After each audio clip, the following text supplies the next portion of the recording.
Dan gua mau ngingatin buat kalian semua, kalau lo benar-benar jatuh cinta, boleh dalam, bodoh jangan. Sup yo, kembali lagi ke channel yang santuy, enjoy, tahan emosi.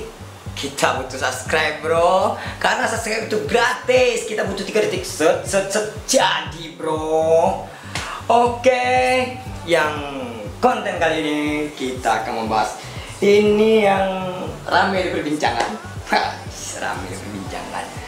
Ada yang ingin gue cerita kisah cinta gue sendiri. Aduh anjing, sebenarnya gue malas bro, sumpah nggak mau gue ceritain ini. Tapi demi konten, demi para penonton ini, ya udahlah ya kan, tahan malu-malu dikit lah. Ada yang chat gue pribadi, bang ceritain lo, cerita kisah cinta lo. Aduh anjing, Oke. Gua ceritain buat lo. Dia ini pengen dengan cerita gua sama si doi anjing. Padahal lo tahu cerita gua anjing. Oke, cerita cinta gua yang baru-baru ini gua alamin ya sama si doi. Awalnya gini, ini nih sangat menyakitkan, ini juga sangat memilukan, tapi gua atas nama pribadi gua nggak dendam sama dia, gua fun sama dia, gua nggak bakal dendam karena menurut gua kisah masa lalu gua nggak bakal dendam, gua nggak bakal marah karena gua berterima kasih, sangat-sangat berterima kasih ke masa lalu gua karena mereka yang membuat saya setegar ini, sekuat ini. Oke, langsung gua ceritain ya. Awal mulanya gua sama si doi. Dia nih, aduh anjing, kerja di dekat warung gua. Gua punya warung, dan dia ini awalnya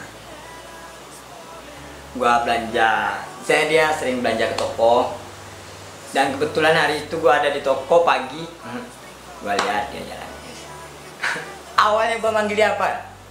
Kakak. Aduh anjing, malu gak? Hai kak, mau beli apa? Dia bilang ini. Akhirnya udah sering ketemu, cuman nggak berbincang banyak. Cuman ketemu dia belanja ke toko, oke, cuman sebatas say hi, mau beli apa, oke nih belanja lo, udah lo bayar, dia pergi, oke. Terus gua ini juga sering dibilang nganterin enggak juga. Pas itu gua masih ada kesibukan di futsal, gua main futsal. Dan kebetulan pas itu gua mau persiapan ke Bali, mau main di Bali. Oke, gua berangkat Bali, gua terbang sama tim gua, nama tim gua Black Sweet FC. Oh, bye teman-teman. Gua rindu sama lo. Kalian tak di mana sekarang? Timnya masih ada. Mereka sudah punya kesibukan masing-masing. Ada yang kuliah, ada yang kerja, sekarang udah jarang ngumpul. Oke, kita lanjut pembahasan. Dan gue terbang Bali. Saya sampai di Bali, gue have fun. Gue punya pacar pas itu. Gue have fun di Bali, gue main. Terus gue pulang ke kampung halaman gue. Selesai main di Bali, kampung, pulang. Terus gue paginya ada lagi di warung. Ada di warung dan dia ketemu dia lagi. Dia belanja lagi. Oke, cuma sebatas say hi, halo, apa kabar, nih jajan lo bayar, lo berangkat, oke, fine, cuma sebatas itu. Terus 3 hari kemudian gua ada persiapan main di Jambi. Terus gua berangkat lagi sama tim gua ke Jambi. Di situ gua malah ngeliat Facebook ada yang minta pertemanan, dan gua lihat itu dia. Aduh anjir. Terus gua lihat dia, oke, gua terima. Gua penasaran ini dia apa enggak. Gua chat di Messenger. Hey, ya. Ini yang kerja di situ ya? Iya, Bang. Enggak tahu ya. Tahu. Dan gua di situ. Anjing, dia diam-diam ini. Gua chat, dan gua langsung jadian malam itu, bro. Gua jadian sama dia malam itu juga. Oke, gua jadian. Pas itu gua ada pacar. Dan gua saking jatuh cintanya sama si doi ini, saking tergila-gilanya sama si doi, pacar gua itu gua putusin malam itu juga, tanpa basa-basi, tanpa apa. Jahat sih gua, sumpah jahat. Gua putusin tanpa alasan ini. Dan malam itu juga gua pakai foto dia buat di snap, serius. Oke, gua jadian. Terus gua pulang ke sini, pulang ke Bungo. Gua ingat banget malam pertama gua ketemu dia, gua ke rumah dia, gua bawa ada donat yang opening di Jambi ini. Gua bawa ke rumah dia. Oke, gua jemput dia, gua jalan. Dan jalan gue sama dia, maklum lah yang baru-baru jadian, baru dekat, nggak begitu banyak obrol, masih malu-malu anjing, bukan malu-malu kucing tapi malu-malu anjing. Ya biasa kita ke kafe, kita minum jus, oke pulang. Dan kisah itu berjalan cukup lama, sekitar 8 bulan, 9 bulan. Dan hari-hari gua bertemu dia setiap hari, gua ke rumah dia setiap hari, setiap malam. Bahkan tim futsal gua udah sedikit saya lupakan demi cinta ini, cinta yang gua anggap ini bakal jadi yang terakhir. Tapi gua salah. Jadi gua setiap malam sana. Pas jadwal gua latihan futsal, gua ke rumah dia, gua punya alasan ini itu nggak bisa latihan, oke. Terus tim futsal gua mungkin udah sangat dongkol sama gua yang jarang latihan, yang setiap turnamen jarang ada. Aduh, salah gua juga sih.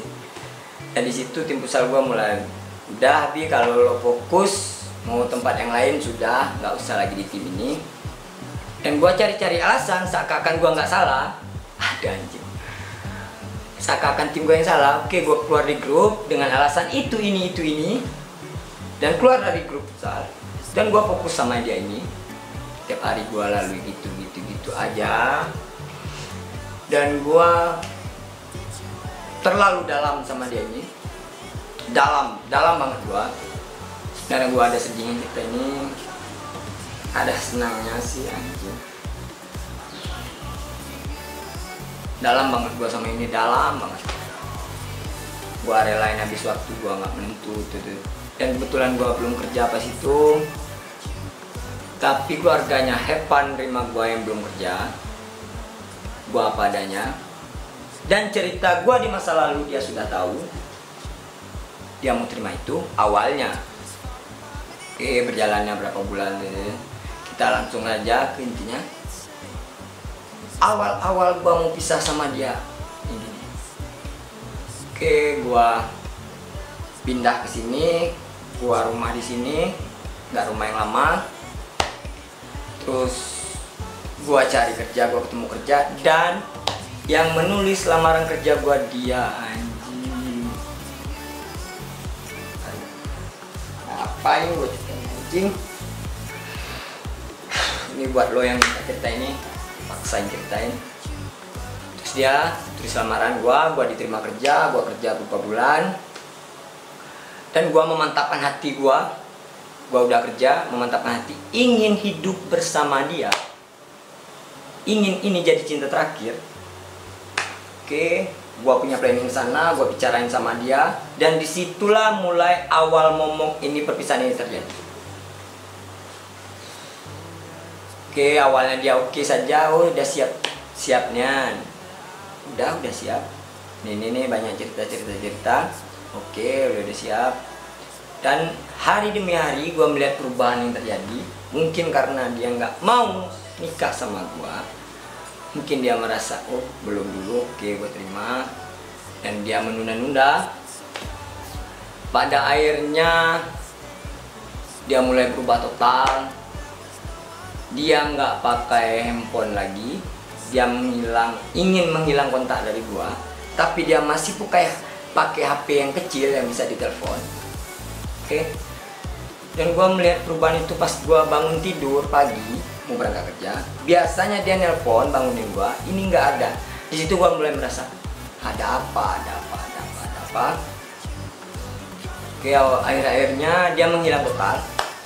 Dan pada akhirnya pada suatu hari gue ingat ini chat, ini kata-kata dia terakhir, bang, gue tahu gue punya siapa dan gue tahu gue bakal balik kemana. Sampai sekarang kata-kata itu gue masih ingat bro, belum lupa. Bukannya saya dendam, tapi saya karena terlalu dalam sama dia ini, susah buat gue gimana ya, menggantikan si doi dalam waktu dekat ini. Oke, terjadilah, dan di malam itu tanpa sepengetahuan gua, mungkin orang tua gua sudah melihat saya sudah berubah, ada perubahan drastis dari saya, dan gua mulai udah malas-malasan kerja, semangat gua hilang, dan orang tua saya tanpa sepengetahuan saya langsung ke rumah si doi dan nanya ke orang tua dia. Dan di situ nggak tahu apa pembicaraan orang tua gua sama orang tua dia, bla bla bla bla bla bla bla bla, dan orang tua gua pulang dan langsung manggil gua dan dia bilang, nah sudah, jangan kau harapkan lagi dia karena dia nggak mau sama lo, keluarganya nggak mau sama lo. Toh, lo pernah nggak ngerasain dunia berhenti? Itu benar-benar terjadi bro, dan gua mengalami dunia seakan-akan berhenti anjrit.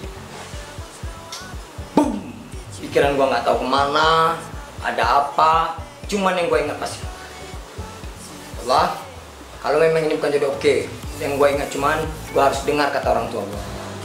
Oke, gua pulang, kebetulan gua tinggal sendiri, orang tua gua di toko, di warung, gua tinggal sendiri. 3 hari gua malas-malasan, benar-benar malas-malasan. Gua malas masuk kerja, ke warung cuman sekedar makan-makan doang. Gua juga memelihara ayam pas itu, peliharaan gua terbengkalai, nggak gua urusin, pokoknya gua murung aja di kamar. Yang gua pikirin di kamar, kok ini yang terjadi. Pas gua benar-benar mau serius, benar-benar ini yang terakhir, kok malah gini.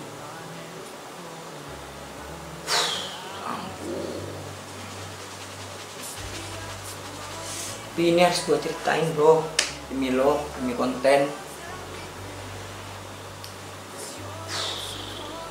Oke, di situ gue hampir mati, ini ceritain gue hampir mati bro. 3 hari gue murung di kamar. Malam yang kejadian gue hampir menghilangkan nyawa gue, saking bodohnya gue. Tuh gue nggak keluar dari kamar dari pagi sampai malam, dan gua nggak tidur 2 malam. Gua hilir mudik saja dalam rumah, hilir mudik. Dan bodohnya saya, gua ini bodohnya, di tangan gua itu ada racun pembunuh serangga, dan di tangan kiri gua ada tali. Itu saja yang gua bawa hilir mudik ke dalam rumah, ke belakang, ke depan, ke belakang, ke depan. Gua di kamar mandi ngeliat ke atas untuk gantung tali ini tinggi, ini sumpah, ini beneran, ini nggak rekayasa, ini terjadi real. Oke, gua ke depan lagi, gua sambil, aduh, gua malu, keluarga gua udah tahu. Gimana? Gua seakan-akan nggak mau hidup lagi. Gua harus habisin nyawa gua malam ini juga. Oh, gua kembali lagi ke depan, kembali lagi ke belakang. Dan gua di saat itu sudah nekat mau meminum racun serangga ini. Ayah gua datang. Disitulah gua melihat kasih sayang Allah sama gua, kasih sayang orang tua gua sama gua. Allah ingin gua masih hidup. Ayah gua datang pas gua mau minum, dan ayah saya langsung berlari ke dalam. Motor jatuh ke situ, langsung narik gua, peluk gua. Nah, lo kenapa nak? Lo kenapa? Gua masih ingat benar. Lo kenapa nak? Lo kenapa? Lo kenapa seperti ini nak? Gue cuma jawab gini, ya, ayah malu nggak punya anak seperti gua? Anak yang nakal, bandel, yang selalu nyusahin ayah, yang nggak pernah bahagiain ayah. Dan ayah gua bilang, nah, senakal-nakal lo, sebandel-bandel lo, ayah bangga punya lo. Nah, ayah nggak pernah nyesal punya lo. Nah, kenapa nak? Ayah gue selalu nih, nak kenapa terjadi? Yang gue bilang ya, Robi sudah hilang rasanya untuk bangkit. Nah, masih banyak yang harus lo bahagiain nak, terutama ya mak yang harus lo bahagiain. Di situ gua rasa ditampar, gua rasa dihempaskan ke bumi. Gua timbul semangat. Dan ayah gua pernah bilang, nah kalau memang dia yang buat lo semangat, lo benar-benar mau jadi sama dia, oke, kita halalkan segala cara untuk dapatkan dia. Di situ gua bilang, enggak ya, kalau seperti itu Robi nggak mau. Kenapa? Karena gua benar-benar sayang sama dia. Gua nggak mau cinta gua sama dia cuma menyakiti dia karena dia dipaksa cinta sama gua. Di situ gua nggak mau, gua maunya iya sama iya. Terus gua yakinin diri gua lagi, udah kalau memang jodoh dia kembali, kalau enggak mungkin Allah sudah mempersiapkan jodoh yang lebih baik sama gua. Dan gua terima kasih banget sama lo, selalu lo membuat gua sekuat ini, lo membuat gua setegar ini. Dan percayalah sampai detik ini gua masih menyimpan rasa yang sama waktu kita awal ketemu. Buat orang tua gua terima kasih banget. Oke, sekarang gua udah happy fun, udah menjalani hidup gua seperti biasa walaupun masih sering teringat. Oke, mungkin itu cerita gua, dan yang minta cerita ini udah gua ceritain. Mudah-mudahan kalian happy, mudah-mudahan kalian dapat pelajaran dari ini. Dan gua mau ngingatin buat kalian semua, kalau lo benar-benar jatuh cinta, boleh dalam, bodoh jangan. Oke, gua sudah ngalamin pacaran aja sekedar-sekedarnya, sewajar-wajarnya, lakukan sewajarnya. Dan kalian jangan pernah putus cinta mau melakukan hal yang seperti gua tadi, bunuh diri, jangan, itu bodoh, itu nggak pantas kalian tiru. Oke, cuma sebatas ini. Terima kasih buat subscribe gua yang udah nonton gua, terima kasih banyak. Tanpa kalian gua bukan apa-apa. Sekali lagi nggak henti gua ingatkan, like, comment, subscribe video ini bro. Kalian minta gua cerita apa lagi di minggu depan, di video berikutnya, kalian boleh komen di bawah. Oke, enjoy, santai. Oke, nggak perlu emosi, tahan emosi. Kalian subscribe, kalian butuh 3 detik, subscribe. Oke, jadi bro, sekian cerita dari gua ucapkan terima kasih banyak. Assalamualaikum warahmatullahi wabarakatuh.